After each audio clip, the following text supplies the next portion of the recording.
Hi, everyone. Welcome to the 139th episode of the Timing Research Show for May 30th, 2017.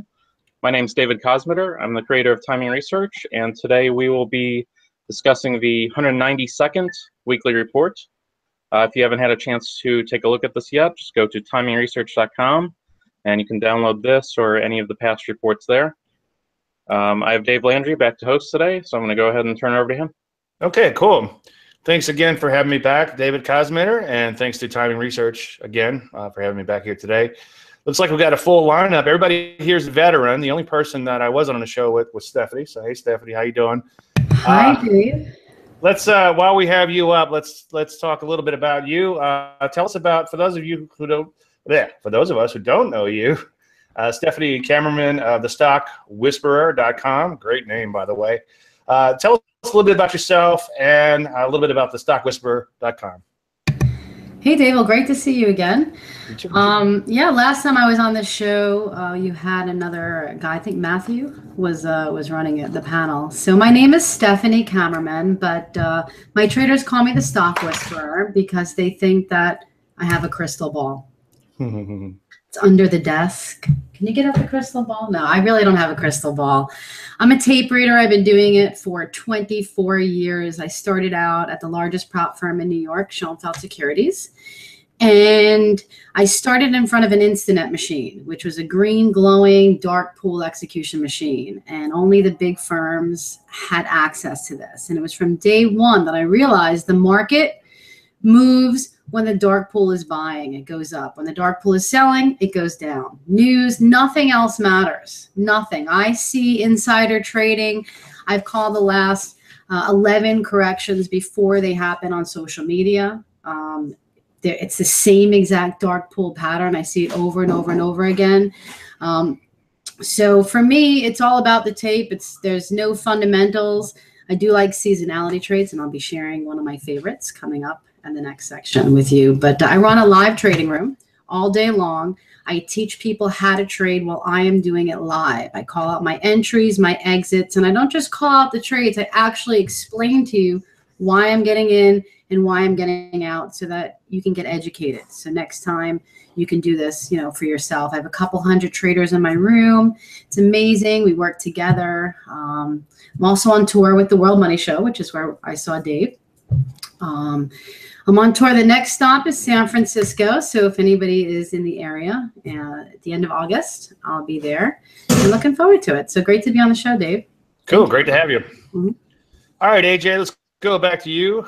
AJ Brown, or go to you, I should say, tradingtrainer.com. For those of us who don't know you, tell us a little bit about yourself and a little bit about tradingtrainer.com. The floor is yours. Hey, Dave. Good to see you. AJ Brown here. Been trading since 1997. Specialized on equity options and underlying symbols. And I, too, feel like the best way to be trading the markets is to follow the big money. Very similar to what Stefanie's talking about. And I like that as an option trader, I've got many more tools in my tool chest in order to trade, whether the market's going up or down or sideways, whether it's going changes in implied volatility or even just time passing by. So I like being able to look at any pattern and just matching the right strategy. And one of my things is I don't want to be sitting in front of the computer every day. So I like employing whatever automation I can to the point that it makes sense and having more of my time for me. And so that's what I profess to all the trading trainer clients. And that's pretty much it. Cool. All right, Kurt, let's go back over to you, or go to you, I should say. Kurt Capra, T3Live.com. Tell us a little bit about yourself and a little bit about T3Live.com. Awesome for being back. Appreciate you guys asking me to come on back to the show. So I started out with really just a focus exclusively on trading the index futures. And that was good for a while, but then things started to slow down. This goes back a little while, but things started slowing down and there was just less there was less movement in the market, therefore there was less opportunity on a day-to-day basis, and so as a result started to branch out into different areas. ETFs, got a little more involved with equities, and at this point now do a lot with Forex as well. So kind of just run the gamut there and have a lot of experience under the belt. And one of the things that I've realized in doing so is that if you focus on the technicals, right, if you focus on fear and greed, that's all you really need, because that is ultimately what drives anything you're going to trade. So to what Stefanie said, you don't really need to worry about the news or whatever else may be the headline of the day, but it's really how traders are feeling in response to that headline. And that's what a lot of what we do here at T3 Live is focused on, is how to read those chart patterns regardless of the time frame. And we have trading rooms for that, educational courses for that, in-person mentorships, etc. So that is a heavy part of what we do. Cool. All right, Christian, you're next. Christian Fromhertz from TribecaTradeGroup.com. Tell us a little bit about yourself and a little bit about TribecaTradeGroup.com. Floor is yours. Yeah, sure, and great to see you again. I think I was on the show maybe 2 months, I'll say 6 weeks ago. So great to be back on. So thanks very much for having me once again. My name is Christian Fromhertz. I am the CEO and founder of Tribeca Trade Group, which I started over a year ago. My background is I was an institutional trader for a long time on Wall Street. I started back in 1998. I spent most of my career at Merrill Lynch. So I was a director over there, and I was a director on their Delta One trading desk, which I always get the question, what is Delta One? It's basically an optionality of one. So it's a lot of futures, it's a lot of ETF products, customized indices. So really kind of gave me a great exposure to be able to trade a whole bunch of different products. From there, my specialty was ETF trading, especially as ETFs have picked up and grown over the last few years. So I was there for over 10 years, institutional trading, and I decided I want to go on my own and basically start my own business, do something a little bit different. And we've been the Tribeca Trade Group has been around for over a year, and I echo what some of the other panelists has already said so far in terms of reading the tape. I do that both on the cash side, mainly in ETFs, and kind of see where the money is going to. I have a particular model that I run to see where fund flows are going into, what kind of nooks and crannies where the market has been going into over the last, I look at that on a daily basis, but I look for trends. And then on a day-to-day basis, we're looking at option flow. So what we're really looking for is trade ideas. We don't always have to take the exact trade that's on the tape, but we go through each trade. So we provide in our all-day trading room, we kind of break down each trade one by one, and I do send out real-time alerts and so forth, but really try to give as much explanation why I like the particular trade. And we basically kind of just sit back and wait for our pitch all day long, and wait when the setup is right, wait to see where we see that really aggressive activity on the tape, and then go after it. Cool. For those of you who don't know me, Dave Landry here from DaveLandry.com. I guess I kind of started on the institutional side, ended up a little bit on combination of retail and institutional side. I have DaveLandry.com is my website where I provide traders education, easy for me to say. Over the years, I've worked with thousands of individuals and several hedge funds, and throughout that process, I learned just to simplify things, to keep it simple, and that's what I do in my actual trading. Like Stefanie said, she used the F word, fundamentals. I don't use any fundamentals whatsoever. In my trading, I think the you guys call it the tape. The tape doesn't lie, and in my case, I'm a little bit more longer term oriented. I believe you can only predict the short term, like some of you guys in here, but I think you can stick around longer term if the trend develops, and that's where the real money is in the longer term trend following. Unfortunately, so is a risk. So I use the hybrid approach to money management, where basically I'm just taking partial profits and trailing a stop to make that transition to a longer term trader. I have plenty of special reports on my website and plenty of information. I'll give you some links towards the end of the show for follow up on that. Also have a trading service, which like as Stefanie mentioned, not just throw out a pick, but why I picked a certain stock and follow the trade from the beginning to the end with the trailing stops and taking partial profits, etc. Okay, let's in fact, let's go back to you, Stefanie. Two-part question, questions 1 and 2. Which direction you think the S&P is going to be by the end of this week, based on, I guess, today's open to Friday's close? And rate your confidence to the answer by estimating that you have the probability you have correctly predicted this week's market's move. So last time I was on the show, I correctly predicted it. I said the market was going to go down this week, and then it was going to go up the next week. And I'm going to be honest with you guys, it's like flipping a coin, trying to guess which way it's going to go this week or next week. What I could tell you is key levels to trade off this week. So I spotted a huge print on Friday on IJR. I don't know if you guys trade that. It's the iShares Core S&P 500 small cap ETF, almost 1 million shares. Don't normally get that much volume on this, and this is like the Russell. So this is definitely going to move this sector. 983,000 share print on Friday at 10 o'clock in the morning at $68.49. Can I share my screen to show you that? Yeah, absolutely. Absolutely. This is really key. Let me just see here. Screen share. Now, while she's just for everybody else, the second part of the question is developing events. We will, if you want to share your screen on that part, that's fine too. Yep. Yeah, it's much easier to just show you. This is my live Vol Pro software. It's phenomenal. I can go back to 2011 and search for any big trade. So this is very unusual. So that's why I'm really pointing it out to you. And I'm watching this key level, so important today. So 983,000, I can like zoom in here and just show you $68.49. Now, just to show you, the overall volume, really isn't that much. Right now it's trading 3 million today. We got another smaller print today on it right here on my block trade indicator, 100,000, same level. So for those of you that trade the Russell key level, I'm going to be shorting this as long as it closes below that level today. I like to give it a little bit of room. So, when you see the S&P 500, haven't seen much dark pool activity on that. It's been really quiet. On the SPY, we're just kind of drifting up on no volume, which happens all the time, right? We've seen that before, especially around holiday time. 240.20 is my key level, though. If we break below that on the SPY, that was at a 19 million dark pool level. If we break below that, then we're going to be going down. But right now, we're above it. So that's my thoughts on the SPY. The Qs have been, really strong. I do prefer to trade individual stocks rather than trading the whole market. I think this market has been amazing past month, just trading individual stocks.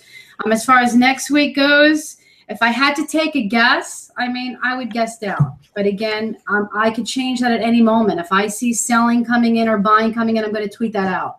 But you're making me guess what the price action is going to be next week, which is like, flip a coin, right? Yeah, gotcha. And just to everybody else, we have, I call it a new feature. I guess it's been around for a while, trade of the week. So if you have a trade of the week, which Stefanie, I think you already gave us a trade there, throw it out. If not, what I like to do is just show a little technique or something to look for. And It looks like you did a little bit of everything, Stefanie. Okay, let's go over to you, AJ. What direction you think we're going to be by the end of this week? I guess from today's open to Friday's close. I'm not guessing. From today's open to Friday's close, the holidays got me messed up. And then rate your confidence to that. Oh, Stefanie, we need your confidence. So you said down, and what's your confidence? I would say I'm pretty confident. As long as we stay below the print. If we go above that at the close today, I won't be confident. It's always about the level. I never put myself in a trade. It's all mathematical. Give me a number. Give me a number. I'm 100% sure that I will make this trade based on that print level. That's my number. Sounds like That's a plan. Why you're getting out of me. All right. All right, AJ, back to you. Same bad question, same bad time. All right. So just to stay a little bit more focused, I'm going to be saying that the market is going to be down by the end of the week. And again, I'm a little bit concerned about the light volume, which means that people are just on the sidelines, letting time go by, watching. And the minute that they jump in, they're going to jump in on an opinion of something.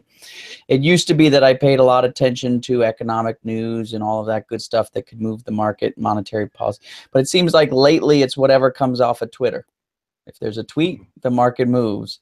And so my confidence on this level is I'm only going to give you a 50%. And that's because I could see this also blowing up in the up direction. Right now, I just see stall. I see people sitting on the sideline waiting for what next tweet comes next. All right. Kurt, let's go to you.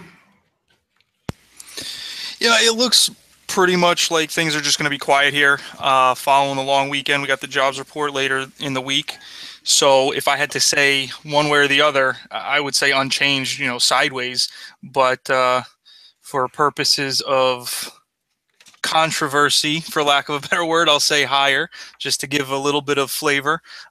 Because quite frankly, after, what was it, last Tuesday, you know, or Wednesday, market didn't follow through to that big drop, just grinded its way higher for the last 7 days. You got Amazon pushing through 1,000, even though it retreated a bit.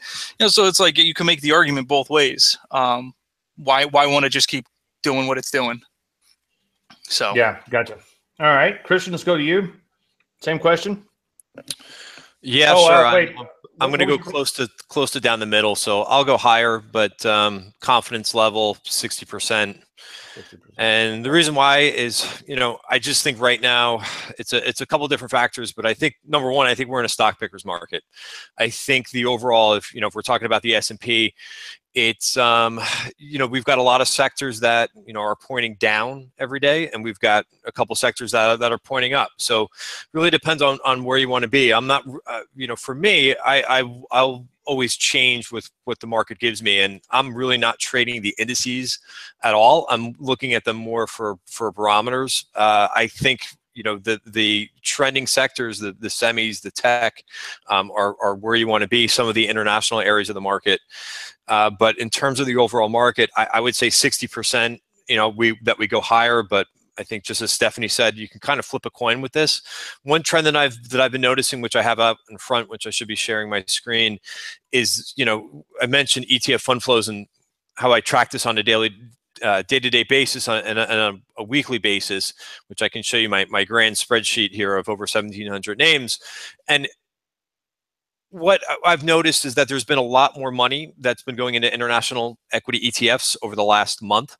Last week was a little bit different. It actually broke a streak of 3 straight weeks where international equities, you know, I'm talking about like ETFs like EFA or IEMG, you know, these are really capturing just a huge amount of inflows on a day-to-day basis. So last week, we actually saw more money go into US equity ETF. So I'm kind of watching to see if that's a little bit of a trend change.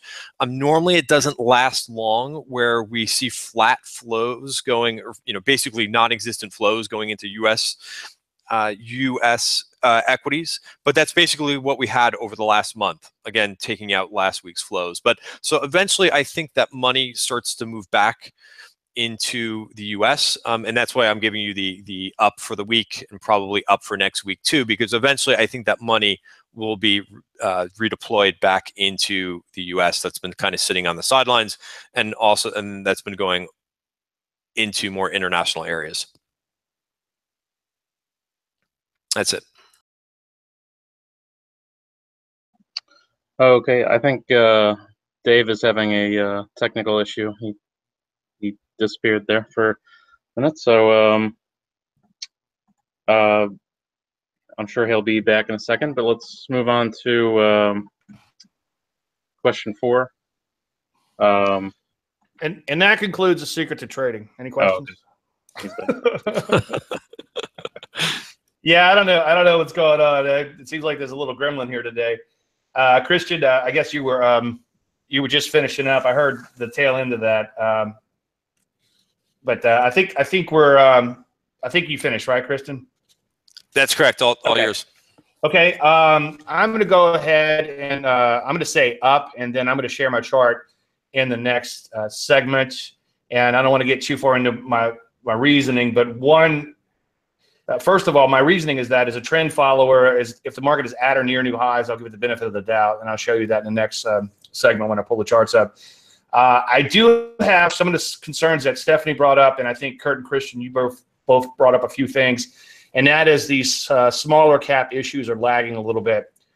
But I do like the fact that we bounced back, and I'll show you an actual pattern that you could trade off of that in the next segment. So in the meantime, Steph, let's go back to you. Stefanie, let's go back to you. And question 3 is going to be, oh, we already did that. Oh, yeah. Okay, let's do developing events. Question 3 is, what specific reasons do you think the S&P is headed in the direction you chose, which I think was up, but then, okay, actually, I'm not bullish on the S&P. Oh, okay. We're very up thrusty today again. So I'm a short-term trader. That's right. Day trade, I short-term swing overnight, and I also do long-term trading. I do all of it. I trade stocks and options. It's a bit up thrusty today. The banks, have you seen the banks today? Yeah.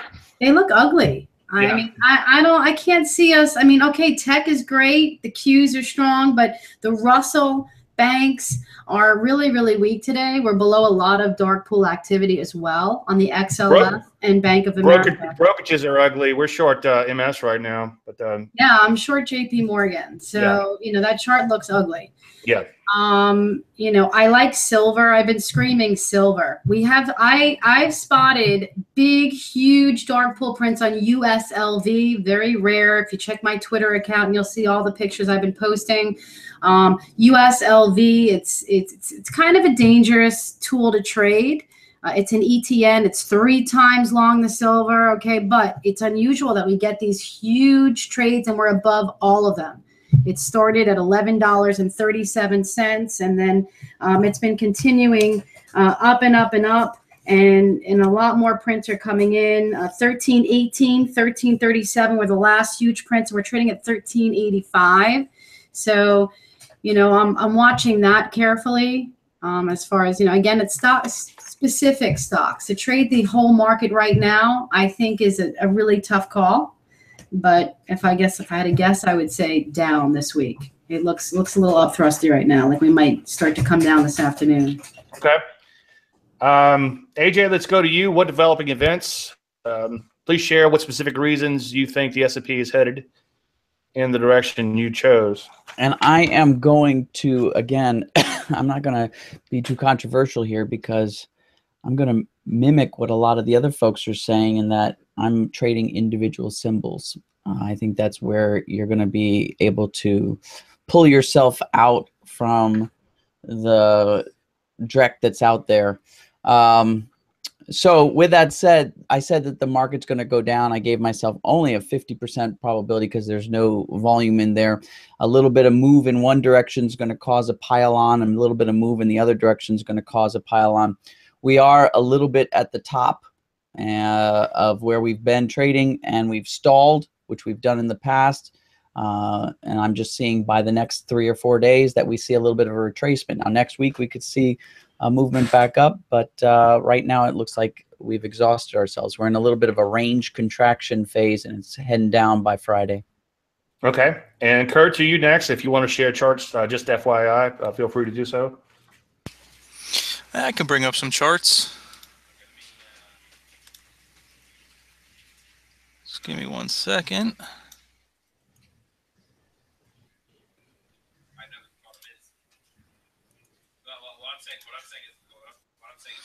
All right, so everybody's pretty much talking about the same things here at this point. We have some news later on this week. As AJ said, any tweet between now and Friday could warrant some major movement. So there are obviously those things that still exist, and that may just simply keep the market climbing this wall of worry, so to speak. There's no other reason for it to move higher, so it'll just continue to slowly, cautiously go, and at the first sign of weakness, it'll collapse, and then everybody realizes it's okay and moves higher. But, to Stefanie's point, banks are really weak, but we also do have strong transports. You got IYT up here right now, and they, generally speaking, are a good barometer for the economy. You've had rails, which have been strong, airlines, which have been strong. So not to say that IYT is tearing it to the upside here, but it is strong. It tried to move lower here earlier in today's session, popping back up. So now it looks like it may be able to extend up to these prior highs. But again, you've got other areas, other sectors that have also been weak. I think it's going to be interesting to watch the action in TLT bonds as well, just because it's been holding up here. And for as strong as the market's been, it's interesting to see how well this has been holding up. If this continues to move higher, it may just be a bit of a hedge to holding longer term equity positions or just market positions in general. You got the VIX here, which is back to these lows. If it breaks down, suggests we should continue higher. So these are just some of the things that I'll be watching, but ultimately nothing is going to happen, in other words, we can't predict necessarily or forecast what's going to happen next. All we can do is read and react to what is happening and then just follow through on the message. So as I said earlier, looks like we're going to move higher here by the end of this week. If that starts to happen and then doesn't, my bias has to change with the new information. So it's a lot of reading and reacting at this point. Okay, gotcha. All right, Christian, let's go to you. What developing events, or let me read the question properly here. What specific reasons do you think the S&P is headed in the direction you chose? Yeah, sure. And I don't have any one particular factor. It's more of a combination of factors this week. So I think this week we've got some economics coming out. We've got ISM numbers. I think that'll be important. ISM is always a leading indicator. We've got some construction spending. So I think these will be something that the market watches a little bit this week. Other than that, we're out of earnings season. So I was saying this to my trading room last week. Towards the end of last week, when we saw 4 or 5 companies, kind of really smash through earnings and have some really good numbers. And I was saying, I haven't seen a quarter where we've had so many companies beat earnings. Of course, there's some trouble spots. Retail is a mess. I echo some of the comments already said about financials and banks. I think banks look like they're a mess right now. I really wouldn't want to touch any of them. The only one that seems to be worth going long is Citigroup, which seems to be outperforming. Stress tests, I think, are going to be interesting. Maybe it's worth a long here. Other than that, I really don't like the financials. Maybe Goldman on the 200-day moving average. Let's see if it holds. But other than that, besides retail, which has been shaky, and which I really think is a paradigm shift, I think earnings have been really, really strong. And I think we'll just need to see that continued pace of things like ISM, things like durable goods coming out. Those need to keep continuing on, and I think if they do, I think that we could expect more to go to the upside. I also very much I'll watch IWM, which I know was already said as a leading indicator. I think what we want to watch for going into June, which we're just a couple days away right now. We've got new value areas, and I think what I'm really watching out is or really looking at is about 136.50 in IWM. You can look at this with IJR too. They're essentially the same ETF, but 136.50. If we open below there, I think we might have a difficult time in June. If we get back above, IWM can continue to churn. We just don't want to see it break down. I also like what's going on in some of the areas of the transports as well. If you look at the airline ETF, broke out to a 52-week high towards the end of last week. So not really bearish there. So, I continue to think that you just have to kind of separate these sectors and avoid some of the ones that look iffy or breaking down, and kind of stay with your trends and the ones that are breaking out.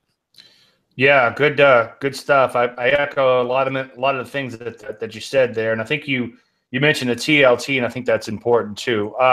As far as my saying that we're headed higher, I'm known in the industry as a trend following moron. I just follow along. I don't try to outsmart the market and do all these crazy things.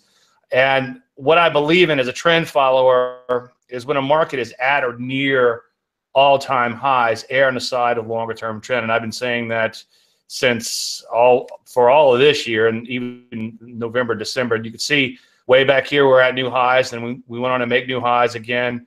And that doesn't mean that it will always follow through. A market only spends 4% of its time, believe it or not, at new highs, and the rest of the time, 96% of the time, it's backing and filling. And that's research based on some research that Greg Morris has done. But the point is, err on the side of the longer-term trend unless you have some sort of signal telling you otherwise. And then recently we had a big slide in the S&P 500. I didn't get too excited about that. I wasn't happy about it, don't get me wrong. But we stayed in the range and we didn't break down. Now, if we broke down, not once, I hope that's not a Freudian slip, then we would likely get some signals to the downside. But for now, continue to follow along. If you take a look at the NASDAQ composite breakout bar here recently, and that's going to be my, I'll flesh that out in a little more detail later, but I have 2 webinars that I did recently. They're both on YouTube. You can find them on the homepage of my website, where I talked about this pattern. Sometimes you have a very strong trend, and it always amazes me, something as simple as a big wide range bar against a trend. If you go long above that bar, it usually tests out very nicely. And if you're wrong, you put in a stop below the bar and you just dust yourself off and move on. But so far, so good. Now, the fly in the ointment, as both Kurt and Christian and I think Stefanie especially talked about, which has me a little nervous, she saw a big print in there, is the IWM. And as you can see, it's been stuck in an intermediate term sideways trend for all of 2017. As long as the bottom of the base holds here, I'm not going to get too excited, but I sure would like to see it break out and move higher. And as you go through these sectors, the good news is a new guy comes along every so often. Like now, it's defense stocks broke out today, notwithstanding. Have come back nicely, but there are some areas like energies and metals and mining just look absolutely abysmal. You see how the big blue arrows pointing down there. And then transports looked a little iffy just about a week ago, but now they're breaking out to new highs, at least based on the Morningstar industry group. I think Kurt or Christian was showing the IYT, which doesn't look quite as good as this one, but you can see this helps to confirm so far so good in the overall market. And if you take a look at semiconductors today, for instance, they're breaking out nicely to new highs, big blue arrow pointing higher there. So the point is, overall, it looks pretty good, but there's always something to worry about. And there is some deterioration internally, and the small caps are lagging a little bit. But for now, I'm going to continue to give it the benefit of the doubt.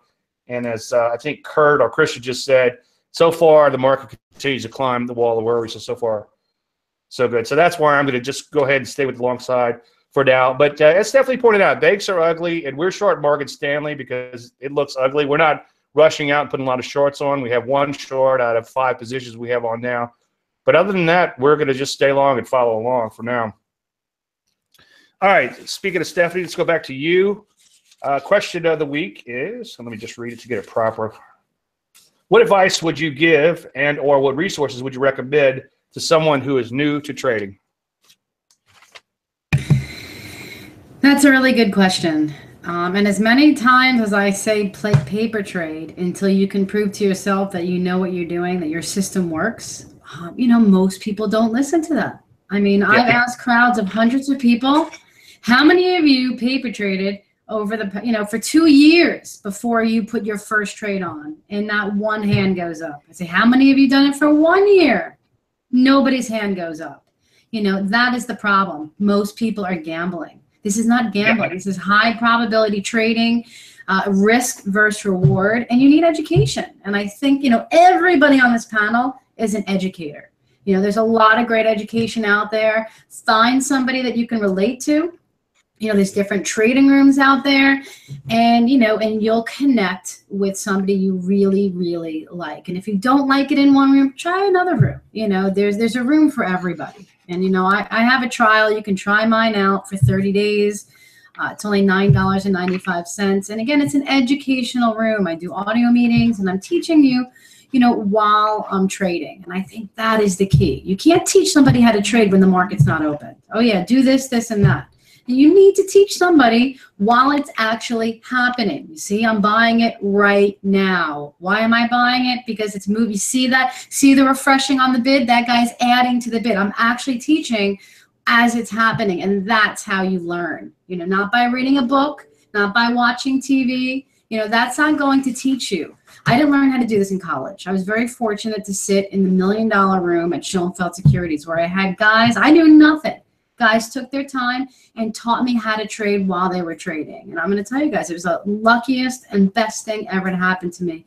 And I absolutely love teaching and helping other people. So please respect your money. All right, this is not gambling. Respect it and really take the time to learn. You cannot learn how to do this in a day. And if somebody tells you that they can teach you, buy my $20,000 course and I'll teach you how to trade in a week or two, run, okay? Because it doesn't work like that. If you want to train with me, I'm going to work really, really hard, but you're going to work really, really hard with me. I'm at my desk at 6 a.m. every morning, all right, watching the tape. So if you really want to learn, I'll help you out. 6, you sleep in. I'm a cool nerd. Cool nerd. All right, no, I'm at 5:30, but you know that's a good point. If that you definitely could be successful. Somebody asked me a while back, like, what do I do if I have a day job? And I'm like, well, wake up a couple hours early, study for a couple hours, and then go to work. But I don't want to digress too far. Let's go to you, AJ. Good words of wisdom there, Stefanie. By the way, I want to come back and circle back to a few things you said. But AJ, what advice would you give and what resources for someone who's just started out? Definitely echo everything Stefanie said, especially with respect to paper trading. And I've had the same exact experience. In fact, some of my higher end clients, I've actually made it so that they don't know whether they're paper trading or real money trading because I put a buffer between them. And I'll decide based on how good they're doing whether we throw real money at it or not. And you really remove, you know, I agree, but back to my question, I think in addition to what Stefanie said, I would say focus on learning money management skills. When to liquidate a position, when to let it run, and how to calculate that in advance, because what I'm teaching as well is making sure that you're balancing your risks. It's way more important than looking at the rewards, but balancing your risks. That's a big deal, is making sure that you know you're not betting the whole farm on one particular trade, that you're not betting at all, you're actually analyzing through, and that you're actually managing your risks. You know, it's not so much about the win-loss ratio as it is what you do with your winners and what you do with your losers. I've seen folks that are, you know, only winning about 30–40% of the time, and they're still at the end of the month way ahead. So money management is where I would say you need to put some focus. Yeah, amen on that. Kurt, let's go to you. Yeah, I mean, I would have to mimic most everything that's already been said. You know, it comes down to getting an education with whomever you feel is most suited to your style, you know, and to that point, it's not necessarily about who you see making the most money, because that style may not mesh with what your style is ultimately going to be. You know, for me, I had a mentor and was learning how to trade off of, you know, 1-minute charts, tick-based activity charts. And, you know, yes, the method worked, but my personality wasn't set up in a way that I wanted to be that active, or I wanted to be looking at that fast moving time frame. So I had to understand that and move out to a little bit of a larger time frame to just fit with what was comfortable. And so, you know, again, I think that's a big mistake that people make, is they just focus on, oh my God, this guy's making X number of dollars, I'm going to do what he's doing. And then they come and find out they can't. So you have to find what works for you ultimately. But at the end of the day, it always comes back to an education. You know, if you want, yes, you can, if you have deep enough pockets, learn through the school of hard knocks. But who wants to do that? You know, anybody that gets skilled in anything gets an education in it, and trading is no different. So that's where I stand. Yeah, good stuff. Christian, let's go to you next. Same question. Yeah, sure. And those were really, really good answers. And I agree with everything that was said.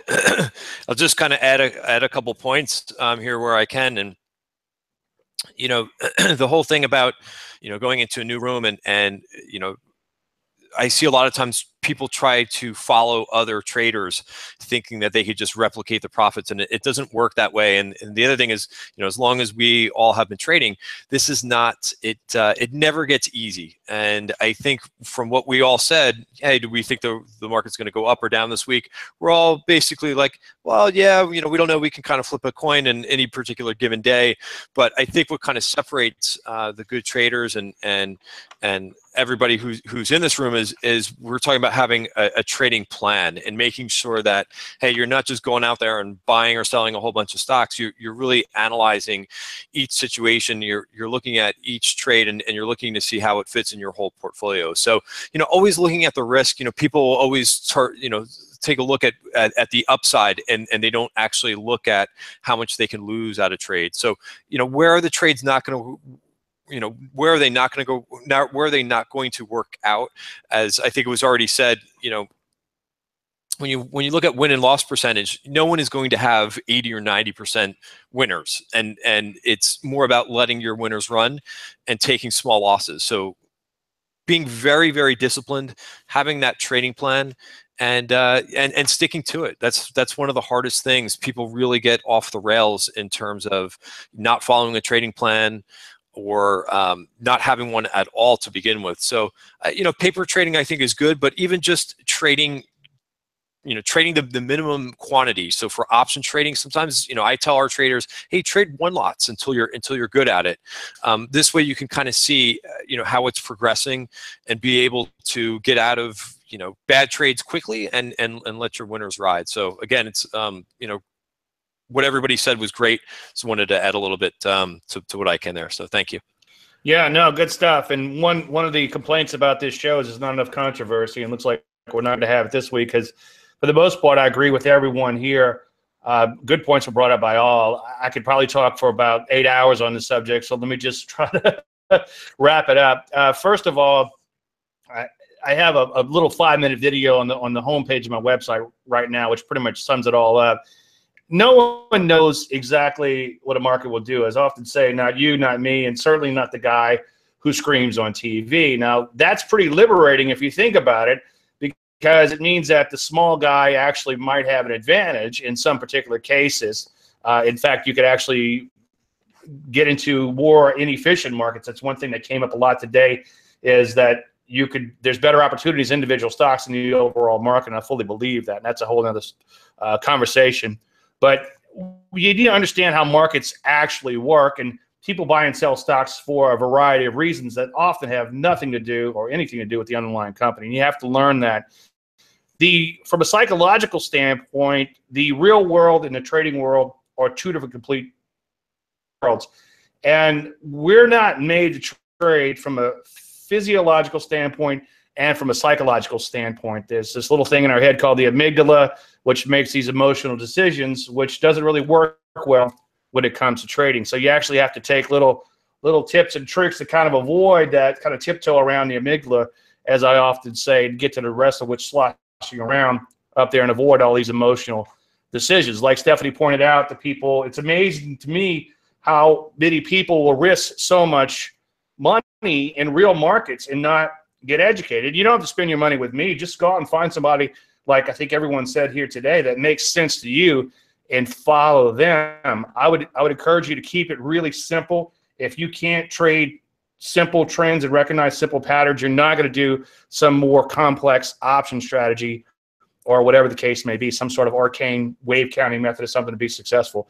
AJ pointed out money management, big, very, very important. If you lose 10% of your account, you have to make back 11.11%. If you lose 50% of your account, you have to make back 100%. I think around 90%, you have to make back 9,000% or 900%, whatever it is. It grows geometrically. So very important to get educated. Like everyone here, I'm sure you guys have a lot of free information too. I've got tons of free information. You don't have to spend your hard-earned cash to get started.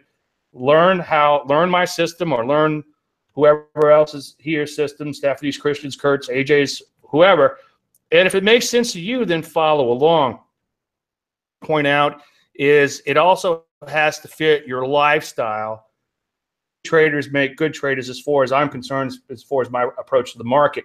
I'm slotted as a swing trader, meaning that I'll go in for 1 to 2 weeks or so, but I'll actually stay with positions as long as they move in our favor. We have some we put on in February that we're still tracking or staying with, I should say, via a trailing stop. But find out what works for you. Make sure you can do it. I had a client who was also day trading, and he was carrying a laptop from room to room, and that's just not going to work. So make sure it fits your lifestyle.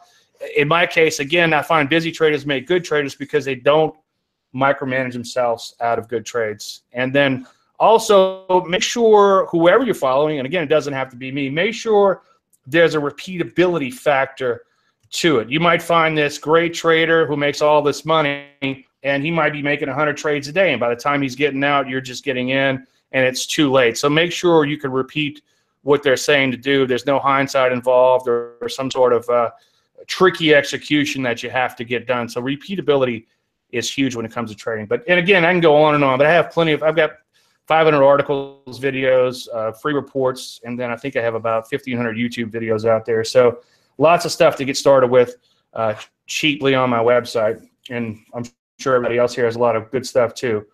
All right, do any of you guys have, let me just throw up a chart real quick. You guys have a trade of the week. Stefanie, you already gave us one. If you want to reiterate that, that's fine. Let me just show you. I don't have a live trade because we have some positions that, or some potential positions that have it triggered. But let me just show you what I was talking about. And again, I did 2 webinars on this over the last couple of weeks, and you can get them on YouTube. And all we're looking for, and again, as I think you guys said also, I prefer to trade individual stocks, but every now and then you will get a setup in the overall market. And all we're looking for is a very solid uptrend, and ideally a persistent uptrend. And notice that the market basis, the Qs went up day after day after day. And we had this big knockout move. And what happens there is shorts get attracted in, and then they get spit out if it triggers. And then the nervous Nellies, the people that'll dump their position on you, the people that bought right at this high, who are very nervous money, the scared money, so-called scared money, dump their position. Once these guys get shaken out and the shorts get sucked in, you can look to enter right above the high. And if you have a nice wide range bar down like this, you could put a stop in right below the low. And again, if you go to my website /videos, or if you go to timing-research-special offers, I have tons of content, free content on that page, and one of them is a video on this particular pattern. So that's your pattern. This would be your risk from the top of this bar to the bottom of this bar, and you would project that out, and it would actually be hitting that initial profit target right about now. And then from there, you move your stop to break even, and then trail that stop higher, and hopefully stay with the position. I know I said hope. You're not supposed to say that in trading, but hopefully stay with that position for a long, long time. All right, Stefanie, let's go to you. Do you want to reiterate what you said about, I think it was in IWM? No, I got a lot of stuff, but that was relevant to the entire market, to the Russell. This is small cap ETF. That's unusual. So watch that level. Right now, we're just sitting like right on it, but we'll see where we close. A lot of noise during the day. But every morning I put out a free YouTube video called The Whisper of the Day. It's my hot stock pick. So today it was bullish on Apple above 153.80 and really 154. There were pretty big prints on Friday, and we've broken above that 154 level. Also, JWN spotted a big print on Nordstrom's on Friday as well at $42.50. So I'm bullish above 42.50 if she can close above that today. That was this morning's whisper. You can watch the video. And here's a bonus. I'll be putting it out in a couple days, but I like Procter & Gamble. It's got seasonality, which is, if you look up the seasonality chart, it's ready to explode, and it's got prints at 86.50. So those are just some of my picks. I got a lot more, but I think we don't have enough time for that. All right. Well, we got our money's worth. Thank you. Yep. AJ, let's go to you. Yeah. Do you have a trade of the week, or? Yeah, of course I do. Right now, what we're doing at Trading Trainer, I actually just released 6percentprotocol.com.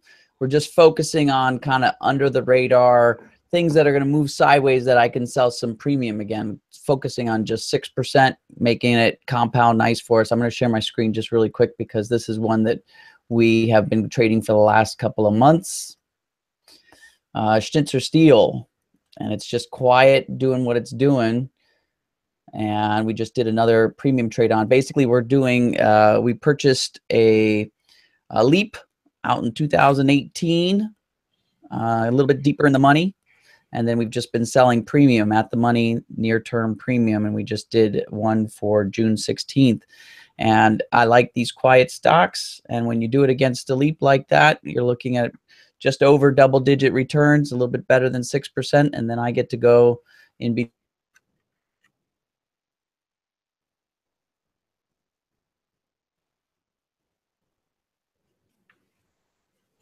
Did we lose AJ, or is it just me?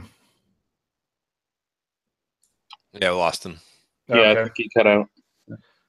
All right, well, let's go to you, Kurt, while waiting on AJ to come back. You have a trade of the week. We got 2 Kurts now.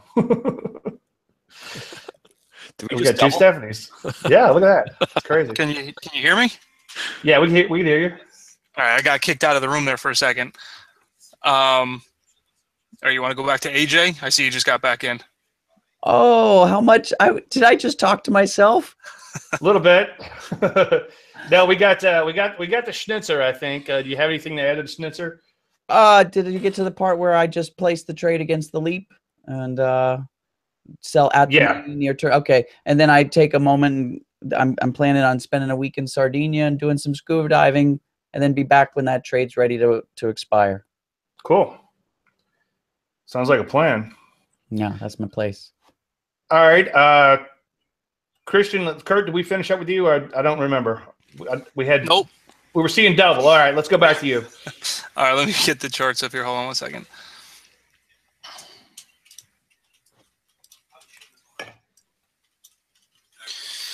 All right, so the first one, I got a couple here. The first one is MAS. This is more of a longer term idea. Been consolidating here for basically the last month or so.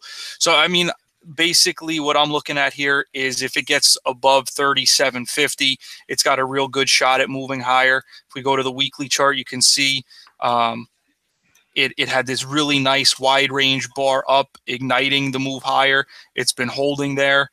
And if we just scale this back, I mean, there's really nothing to the left. So it's got clear air overhead. So this one looks good over, again, that daily range of, call it 37.50. That'll look real nice. Then also like Whole Foods, WFM, had a deep pullback here, but it's sitting on this support right now, coming into the 50-day moving average as well. So I'd like to see it hold here a little longer, even try and move up once, fail, come back and give us a retest. And I think that would set up a nice opportunity in the Whole Foods. Then just as kind of what I alluded to earlier, a bit of a hedge, just looking at TLT. If it breaks over basically today's high, I think it's got a good shot at moving significantly into this void from where it moved down at the end of last year. So that offers a bit of protection, if you will, playing TLT. And then, like I said at the beginning of this, I do focus a lot on Forex as well. And so I like the Euro pound. If it closes strong here today, you can see we're getting a nice bottoming tail action with action right at the highs of the session. So if it closes strong here today, I like it over that high for a move at a minimum back up to this prior high and even through that with further upside potential there. Cool. Is that a daily chart you're looking at? Yes, this is a daily chart. Okay, gotcha.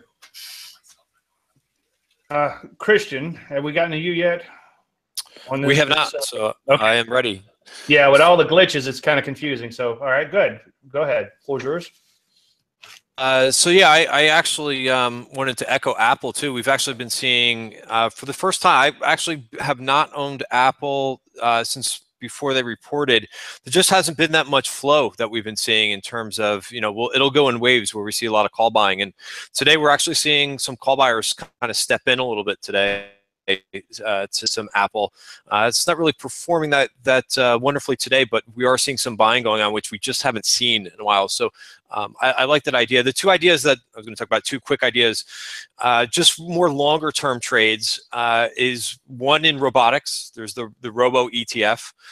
And what I have on the bottom of my screen is something that you just can't see in single stocks, and that's real buying and real selling. So all these green bars, this is money going into this. And I was talking about how I monitor inflows and outflows in ETFs. You can see all these green bars here on the bottom of the screen. This is inflows. So it's a newer ETF, robotics and automation ETF. And you want to stick with the trend. So I've been long in this robotics ETF and just riding the trend. You know, is it a little bit extended above the 50-day moving average? Yeah, a little bit. But so I think on any dips, you know, the last dip that we saw on the 50-day moving average was a great buying opportunity. And you know, take it for what you see on the bottom of the screen here. This is all inflows. So this is a newer area of the market that's become very popular very quickly. This is just in the beginning of the year, and you could see all these green bars. It's had one outflow, and the rest have just been all inflows. So really a lot of growth in this ETF. This ETF, and if you break it down by companies, which is what we do in the trading room all day long, but iRobot, ISRG, Raven Industries, who just had earnings about a week ago and just had awesome earnings. CGNX, a couple other names in here. Holly's in here as well. Some of these names have had really good earnings, and it's always interesting to see some of these names that have almost gone parabolic. They've had good earnings, and they kind of will sell off for about a half a day, and buyers just come right back in. They start rushing back in. So on an individual basis, we go through these names one by one and look for the aggressive call activity. But I think you could just own the ETF, especially if you don't have any preference to some of these names, which have kind of gone, you know, not hockey sticks, but have gone exponential. Some of them in their returns. The other one that I like is the China Internet ETF. Just similar situation. A lot of buying in this one. I just took the chart away, but. If you look at NAV screen, you can see that there's been a lot of buying going on. This is, you know, they don't talk about this too much on CNBC, but you look at performance, you know, they'll talk about left and right, the politics and the Trump policies and what are we going to do? Are we going to take that next leg higher? I mean, take a look at the performance in China Internet, which I can't find the year to date. There we go. Year to date, up 40%. So, you know, why I've been a big advocate of stocks going up, because it's been going on globally. Yeah. So this has just been, as some of these names have had earnings the last couple of weeks, they've kind of come in a little bit. You know, I'm hoping this comes in just a little bit further, maybe to the 20-period exponential moving average. Again, this is the KWEB ETF, so it's all names like Alibaba, JD.com. Momo, which has seen some call buying. So it's just about to come in here to the 20-period exponential moving average. I actually started a position in this today. If we get a little bit further move back here to this trend line, which is again 20-day moving average, I think it's a great place to get involved into the ETF. As long as it holds, you got a little bit of a ways down to the 50. So I think as long as it kind of hangs in here around the 20, that would be a great place to get involved. If it breaks here, you know, that's your exit at that 20-period moving average. But, you know, again, looking at this ETF, and I'll just bring up the components and then I'll leave it here. But you could see, you know, Tencent, which has been performing amazing. Baidu's in here as well. I mean, all the names that have been really had a lot of momentum into them this year. Two individual names that I like is probably Wuba.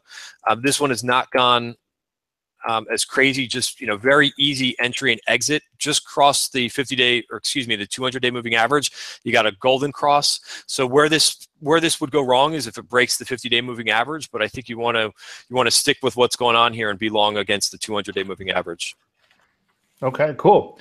I like the KWEB and the Robo look pretty good as far as persistency is concerned, and that's what I was talking about earlier in the NASDAQ composite. So again, I'm not going to leave you with a trade of the week, but keep an eye out for persistent markets, whether it's an ETF or an individual stock. And again, I think your real advantage is going to be in the inefficiency in an individual stock. But if you see an ETF that's set up like the KWEB and the Robo, when that has a trend knockout, like I just talked about in the Qs and the NASDAQ itself, I think that could be a good pattern. So we're going a little long, so let's go ahead and wrap everything up.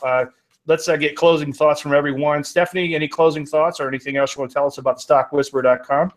Yeah, well, my number one rule is no thinking. So can't really tell you my thoughts. When I'm working close, I can talk about stuff. No, you can find me at www.thestockwhisperer.com. I'm really excited. We're going to be coming out with a dark pool app. In fact, we are beta testing it. Today's the first day.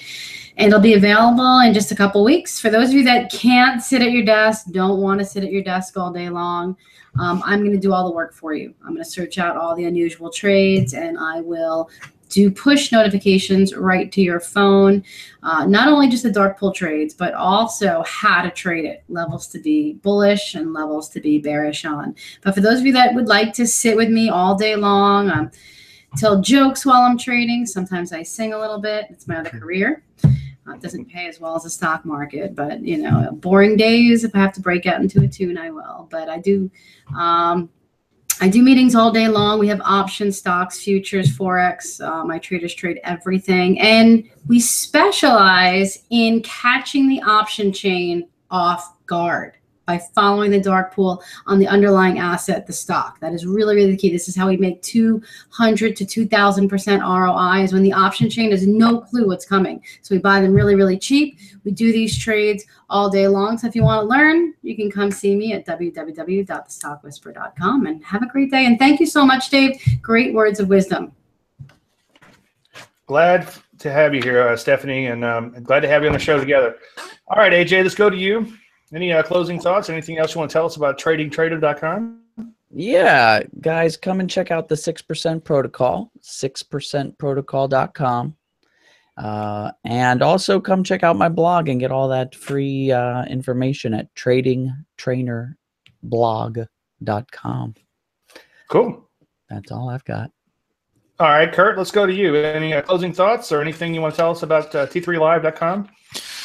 Yeah, for sure. I mean, thanks again for having me on the show. Always enjoy hearing what everybody else has to say as well.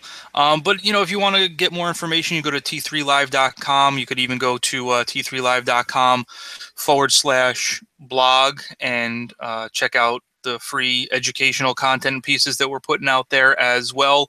You know, but ultimately, I think what it all boils down to is the ability to stay objective and read what's happening, not get caught up in a bias, and just go with the flow. So, yeah, I agree. That makes a lot of sense. All right, Christian, let's go to you. Any closing thoughts or anything else you want to tell us about TribecaTradeGroup.com? Yeah, sure. And I like what Kurt just said as well. You know, I mean, I think everybody's so fixated on politics and so forth. So just watching price and being unemotional is difficult for some people to do, but I think that's the correct route to take, especially in this environment right now, because I think people are really, I think it was mentioned as well before, you know, people are watching Twitter and so forth. You know, as long as you're staying with the trend and defining your risk, that I think is the best course of action to take right now. Tribeca Trade Group, you can check us out here. If you want to see that weekly flow report that I mentioned in the beginning of the presentation, you can go right to our website. Also, we're running a special this week. You could actually check out our room for free this week. So you can email me. My email is cfromhertz@gmail.com, and I'll go ahead and give you the link for that. So thanks again for having me. Always a pleasure to be on this panel. Always great opinions and advice and recommendations. So I really enjoy being on here, and have a great day, everybody. Yeah, Christian, glad to have you back. DaveLandry.com. I'm just going to wrap it up quickly since we're running kind of late. This is the URL that'll get you to a bunch of stuff that I mentioned, and I need to shorten it someday. It's timing-research-special-offers. But I was talking about a video that talked about the money management and psychology and how nobody knows exactly what the market will do, and that's right there. You can watch that on this page. I also have, I think it's still in here, a $100 gift certificate for anybody who's just showing up. So you can get all three of my books in ebook form for that, and you could reuse gift certificate as many times as you want for one per product, obviously. So that's one way to get started pretty cheaply. And then if you scroll down, there's plenty of videos on that page. So learn if it works for you. If I click with you, fine. If not, you know, there's a lot of other people out there doing really good stuff, such as these people here today. So check it out. Again, thanks, everybody. I'm going to let David go ahead and wrap things up since we're running a little late. David, back to you. All right. Thanks, everyone. Great show. Just want to remind everyone watching, be sure to hit the YouTube subscribe button so you can get updates on future shows. Also, be sure to go to TimingResearch.com. You can download any of the past reports or watch any of the past show episodes there. Be sure to join us next week. We'll be back on Monday, June 5th, with Steve Lentz, Glenn Thompson, Anka Metcalf, Sam Borgi, and Rob Hanna. So just want to thank all my guests again for this week. Stefanie Kammerman of thestockwhisperer.com, AJ Brown of tradingtrainer.com, Kurt Capra of T3Live.com, Christian Fromhertz of TribecaTradeGroup.com, and Dave Landry of DaveLandry.com. Thanks, everyone. Thank you, David. Thank you. Thanks, everyone.